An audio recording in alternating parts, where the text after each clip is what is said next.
façamos uma ligeira viagem. Narra um periodista brasileiro do começo desse século, Felício Terra, que na segunda metade do século XIX, na cidade de São Francisco, na Califórnia, nos Estados Unidos, havia uma das mais belas mansões americanas, em um bairro que hoje é uma cidade, Palo Alto. A mansão imensa era a propriedade do governador, que por sua vez era senador da República Americana, o senador Stanford. O senador Stanford era um homem já de idade, que se houvera casado com uma mulher muito jovem, uma mulher bela e rica, e que homenageara o lar tendo um filho.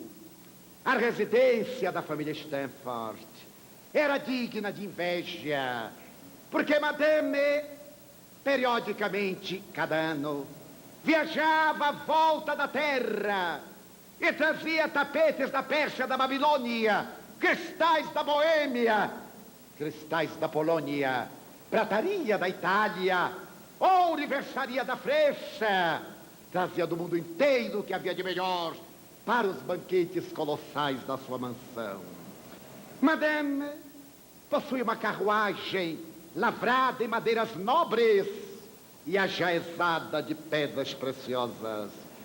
Quando ela saía pelas ruas de São Francisco, a inveja corria-lhe atrás das rodas.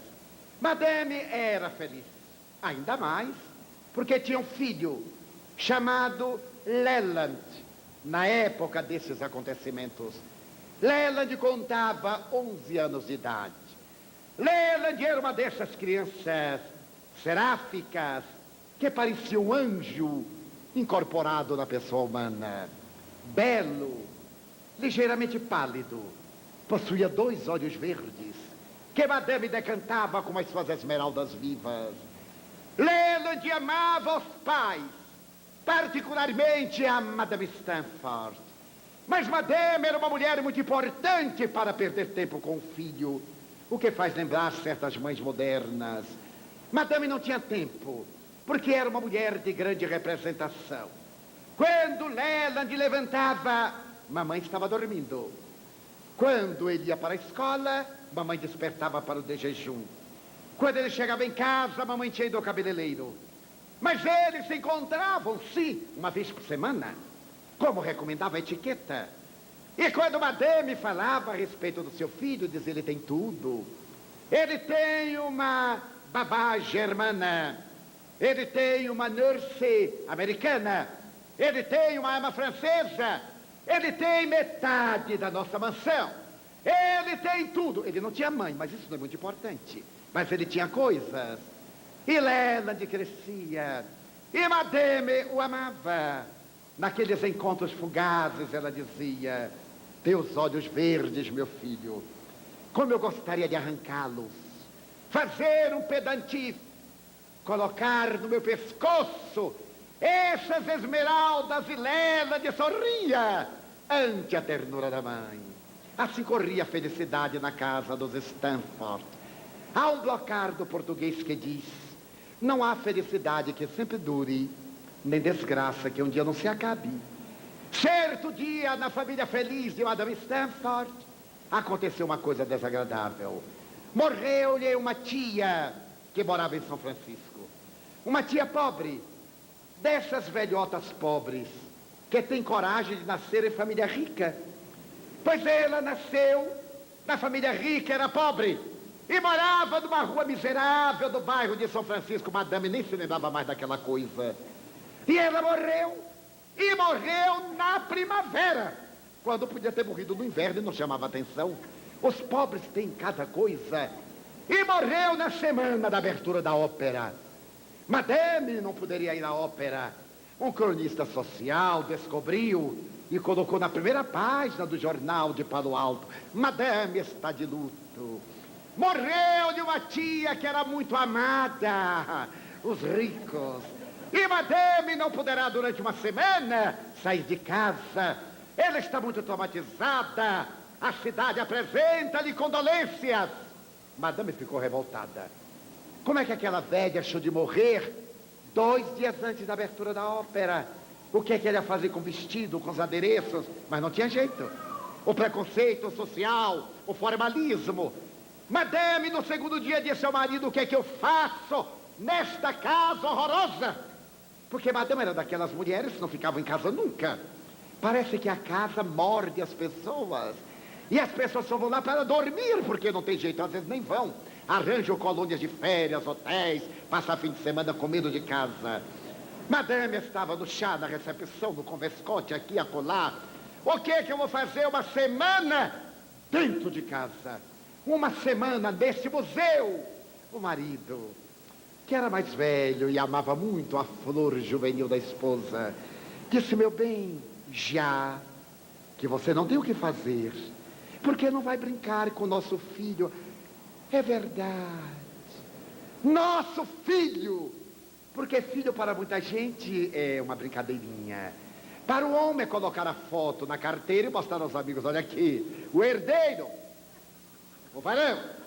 E para as mulheres é para discutir no chá as notas. É o melhor aluno da escola. Claro que quem diz é a mãe, não é a diretora. Então, ele diz: vai brincar com Leland. Ela se lembra de Leland e corre para a ala esquerda da mansão. Quando ela chega, ela ouve o som de um clavicórdio. Empurra a porta. Leland estava na sala de músicas tocando a pianola. Ela se faz sina. Ela amava o filho a seu modo. Ela entra sob tapetes persas, senta-se ao lado de Leland, coloca a cabeça na perna magra do filho que mantinha o compasso. Leland olhou para baixo. Ela deslumbrou-se com as 2 esmeraldas engastadas na palidez do céu da face. E Leland continuou a tocar. Ela estimulou: continue, meu filho, continue. Você sabe cantá-la? Sim, mamãe, cante-a para mim. E Leland, como rouxinol ferido, começou a cantar a melodia doce e triste. Madame enterneceu-se. Quando ele terminou, ela perguntou-lhe: meu filho, que música é esta? Ah, mamãe, é uma melodia que a minha babá francesa me ensinou, e por isso eu a cantei em francês. Meu filho, o que quer dizer a melodia? É uma história, mamãe. A história de um menino que morava numa praia da Normandia, filho de pescadores. Diariamente, o seu pai despertava pela alva e, acompanhado da mulher e do filho, iam até o mar. A mulher sentava-se numa pedra de uma rocha com o filho ao lado, e ele dizia: até já, eu voltarei. E, tomando do barco, adentrava-se pelas ondas para pescar. E quando caía a tarde, ele voltava, vendia o peixe, mantinha o lar, e a família era feliz. Um dia ele foi, mas à tarde ele não voltou, nem na manhã seguinte, nem ao cair do dia imediato, nem no terceiro dia. A mãe, a esposa, a criança, o filho, olhavam o mar sereno, até que a esposa disse: fica aqui, meu filho, teu pai foi roubado pelas sereias, vou tomá-lo delas, espera por nós. E adentrou-se pelas águas do mar e desapareceu nas ondas, e nunca mais voltou. E até hoje o menino está na praia esperando o pai e a mãe voltarem. Oh, Leland, é uma história triste, mas eu gosto dela, mamãe. E por que tu gostas dela? Porque se parece comigo. Mas como se parece contigo? Tu és o filho do governador. Sim, mergulhado na praia e no mar dos negócios. Mas eu sou tua mãe. É verdade, mamãe. Afogada nos compromissos sociais, nunca tem tempo de vir à praia onde eu estou sentado. Oh, Leland, tu és cruel. Eu aqui estou hoje, mamãe, mas não ontem, nem anteontem, nem nos dias que passaram. Oh, meu filho, desculpa-me, mas agora eu ficarei contigo toda uma semana. Uma semana inteira nós vamos brincar. E Madame saiu a brincar com Leland. E aqueles dias se passaram rápidos. E ela descobriu uma coisa, que amava o filho. Porque amor é convivência. Só se ama quando se convive, quando se tolera, quando se sente o outro. Madame já despertava mais cedo para brincar com Leland. No fim da semana, uma amiga frívola de Madame foi visitá-la e disse: querida, eu imagino a sua solidão, mas eu descobri que aqui em São Francisco existe um orfanato. E tive uma ideia. Amanhã é domingo. Você está de luto, está muito triste. Nós anunciaremos no jornal que você vai afogar as suas lágrimas praticando a caridade com os órfãos.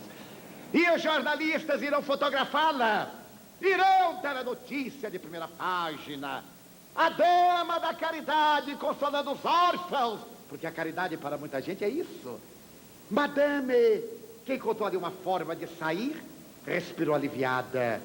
Mandou preparar doces, guloseimas. E no dia seguinte pela manhã, desceu a escadaria da mansão. Entrou na carruagem, acompanhada de 2 servidores de livré, carregando bandejas de pratas e salvas com doces e guloseimas.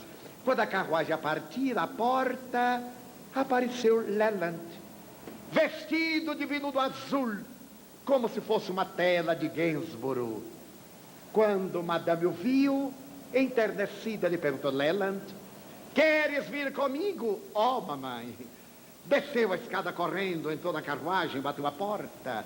Madame deu sinal, a carruagem partiu. E Leland perguntou-lhe: mamãe, aonde vamos? A um orfanato, Leland. Mamãe, e que é orfanato? Tu não sabes? Não, mamãe, eu nunca ouvi essa palavra. Ora, Leland, orfanato. Não sabes? Não, mamãe. Ora, orfanato é um lugar que tem órfãos. Mamãe, e que são órfãos? Órfãos? Leland, tu não sabe o que são órfãos? Não, mamãe. Lá em nossa casa ninguém nunca pronunciou essa palavra. Meu Deus, o que é que os professores hoje fazem que não ensinam nada a ninguém? Tu não sabe o que são órfãos? Ora, meu filho, órfãos são... Madame era rica, era bela, era jovem, era magra. O ideal de toda mulher, mas não era muito culta. Órfãos! Ora, órfãos são esses moleques de rua. São a ralé da sociedade. Órfãos são meninos que não têm mães e não têm pais. Mamãe, e existem meninos que não têm mães e que não têm pais? Claro, Leland. Mas mamãe, não é papai o governador da Califórnia? Como é possível que haja crianças que não têm mães e que não têm pais? Problemas políticos, meu filho. Mas mamãe, lá em casa há pães que se jogam aos cães. Porque, Leland, problema de Deus, não temos nada com isso. Ricos e pobres, a carruagem chegou ao orfanato. Os órfãos são iguais no mundo inteiro, envelhecidos prematuramente, debilitados, os dentes projetados para fora por lábios finos, a testa larga, suarenta e suja, a cabeleira desnatrada, as artérias saltitantes da expressão de miséria hereditária. As crianças aparecem e os 2 empregados saltam com bandejas de prata para servir aos órfãos. Os jornalistas fazem fotografias de Madame de longe. E Leland diz: mamãe, os órfãos. Como é seu nome? Mary. E você? John. E você? Paul. Mamãe, John, Mary, Paul, comam. E como comem os órfãos? Eles têm fome hereditária. Comem com a boca, com os olhos, com o estômago, com os braços. E Lena dizia: mamãe, que coisa curiosa. Eles não têm pães e têm fome. Eu tenho pães e não tenho fome. Que coisa curiosa. Como mais. Madame ficou incomodada com a intimidade do seu filho, com aqueles moleques de rua. Leland, venha. Não te quero metido com essa gente. Leland, mamãe, são crianças miseráveis. Miseráveis, Leland. Vem ter comigo, meu filho. Tu és o filho do governador. Mamãe, vamos embora. Eu já pratiquei a minha caridade. Sorriu, deu adeus, desceu a escadaria, entrou na carruagem. Leland debruçou-se à janela e gritou: Paul, eu voltarei. Mary, não vais voltar nunca mais. Mamãe, mas são crianças. Eu não brinco com crianças. Eu quero voltar, mamãe. Não, Leland, não voltarás. Tu és o herdeiro da nossa fortuna. Mamãe, você notou que havia uma parede que parecia que ia cair? E lá de dentro veio um odor. Eu queria voltar. Leland, tu não voltarás. Mamãe, então você se lembra no Natal, meu padrinho me deu $1000. Eu quero dar os dólares para as crianças órfãs. Eu quero que você mande os $1000 para ajudar os órfãos. Não, Leland. O seu dinheiro, seu pai abriu uma caderneta no próprio banco e está lá, em poupança. Já havia essa calamidade naquela época. Em poupança. Então o dinheiro está guardado, Leland. Mamãe, que são $1000 para nós? Esse colar que você está, você disse que custou 600 mil. E você tem dezenas. Leland, não é pelo dinheiro, é que o dinheiro é teu. E eu não darei nem o meu. E não me voltes a falar nos órfãos. Arrependo-me de ter te trazido aqui. Quando a carruagem chegou à grande mansão, Leland correu à janela. Mamãe, venha comigo. Mamãe, de que lado está o orfanato? Ali, Leland. Então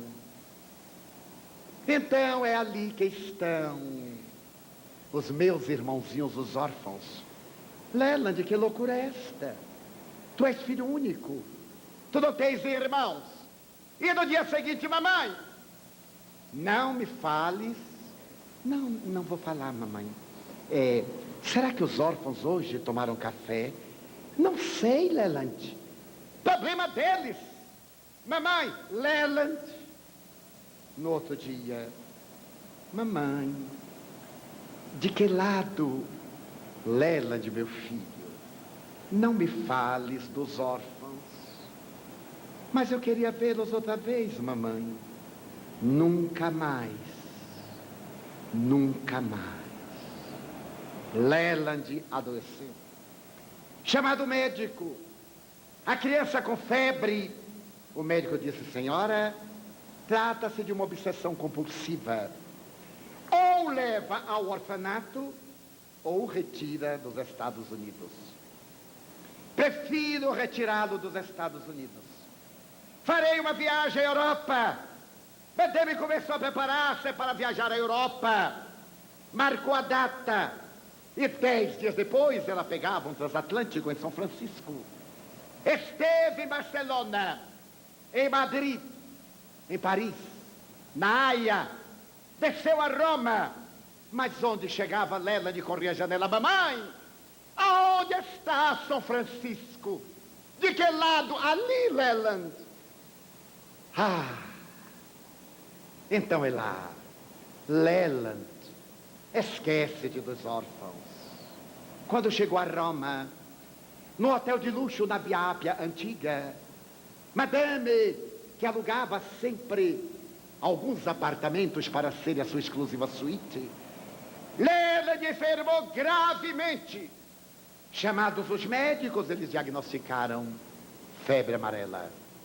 Naquela época, era incurável. Madame perguntou: qual é a possibilidade?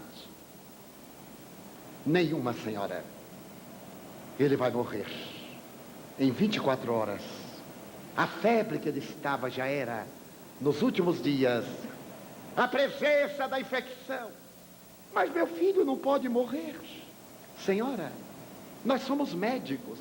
Alguém poderia salvá-lo. Talvez o médico da Rainha Vitória. Pois mandem buscá-lo. Se for necessário trazer a rainha, tragam-na. Eu posso comprar a Inglaterra. Salve, meu filho. Uma carruagem partiu. E naquela noite, cercada de médicos e auxiliares, Madame estava de joelhos, ao lado do seu anjo louro de olhos verdes, delirando da febre. Subitamente ele pareceu recobrar a lucidez. Era agosto, verão europeu. Eu disse: mamãe, eu estou com calor. Leve-me à janela. Os servidores abriram a janela. Madame carregou seu tesouro dos braços, chegou à sacada e diante do céu transparente de Roma, Leland perguntou com fio de voz: mamãe, de que lado está São Francisco? Ali, meu filho. Fique bom, Leland, fica bom. Assim que tu fiques bom, nós iremos lá ver os teus irmãozinhos, os órfãos. Fica bom rápido. Mamãe, eu estou muito cansado. Madame colocou sobre a colcha de cetim azul. E o anjo louro abriu desmesuradamente os olhos verdes, os lábios trêmulos, na alcamia da febre, e disse: mamãe, eu quero lhe perguntar uma coisa. Quando eu morrer, tu não vais morrer. O médico da rainha, mamãe, quando eu morrer, você será uma mãe que não tem filhos. Não é verdade? É, Leland, mas tu não vais morrer. Mamãe, eu posso fazer um pedido a você? Milo, o que tu queiras. Mamãe, quando eu morrer e você for uma mãe que não tem filhos, eu quero lhe pedir para que você seja a mãe dos filhos que não têm mães. Você promete, mamãe? Tudo, meu filho, mas não morra. Mamãe, ouça. Mamãe, veja. É John. John está chegando. Mary, Paul, estão chamando-me. Não, meu filho, é o delírio, é a febre. Mamãe, eu já vou. Não, Leland, quando eu me for, mamãe, não, tu não irás. Mamãe, eu vou com os órfãos. Madame deu um grito e tombou. Quando ela despertou, os dois olhos verdes estavam parados. Leland havia morrido. Madame desceu-lhe as pálpebras, mandou embalsamar o corpo, comprou um caixão de mogno e tampo de cristal e fez a viagem de volta. Quando o transatlântico chegou a São Francisco, o governador proclamou uma semana de luto oficial. Quando Madame desceu a escadaria e seu filho foi carregado pela guarda de honra nacional, não era a mesma mulher. Estava quebrada, envelhecera naqueles dias. A carruagem aguardava. A cidade veio recebê-la no cais. O governador abraçou-a e ela disse: ponham meu filho na carruagem e vamos ao orfanato. A banda foi tocando a marcha fúnebre de Mozart e a cidade foi até o orfanato de São Francisco. Quando chegou lá, Madame abriu a porta parecendo louca. Os órfãos chegaram à entrada na escadaria e ela gritou: meu filho, perdoa-me, Leland, perdoa-me, meu filho. Aí estão os teus irmãos, os órfãos. Perdoa-me, Leland. E plantou o filho em Palo Alto, em uma colina de onde se vê o mar. Colocou uma lápide de mármore branco e plantou uma roseira trepadeira vermelha, para que na primavera chorasse pétalas de sangue. e escreveu: aqui dormem os olhos verdes de meu filho. Naquele ano, Madame deu $20.000 para consertar o orfanato. No ano seguinte, ela construiu 2 orfanatos. No ano imediato, o senador morreu de angústia. Madame ergueu orfanatos. E um dia ela percebeu que os órfãos não necessitavam apenas de mães e de pães, mas também de educação. Vendeu todas as joias, os tapetes, vendeu todos os bens e construiu a Universidade Stanford, uma das 10 melhores do mundo atual, em homenagem ao seu menino de olhos verdes.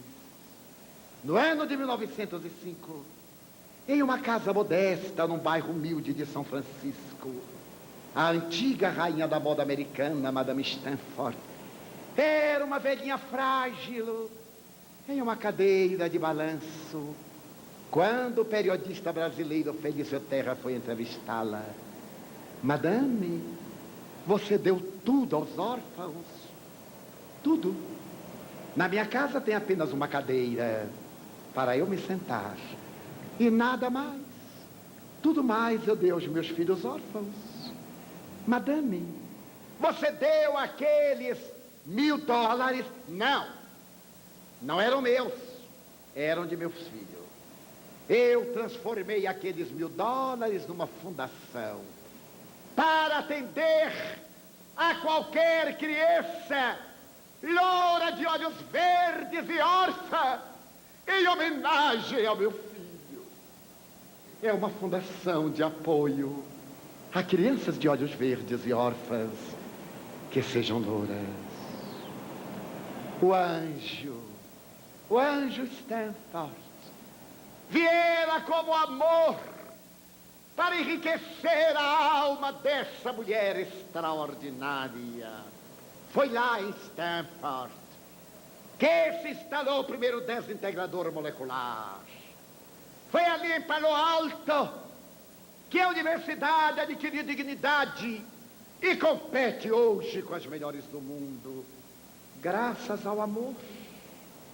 Quem tenha conflito em torno da existência de Deus, amém, não espere que o amor venha até ele. Seja você quem ama. Se alguém não lhe ama, o problema é da pessoa.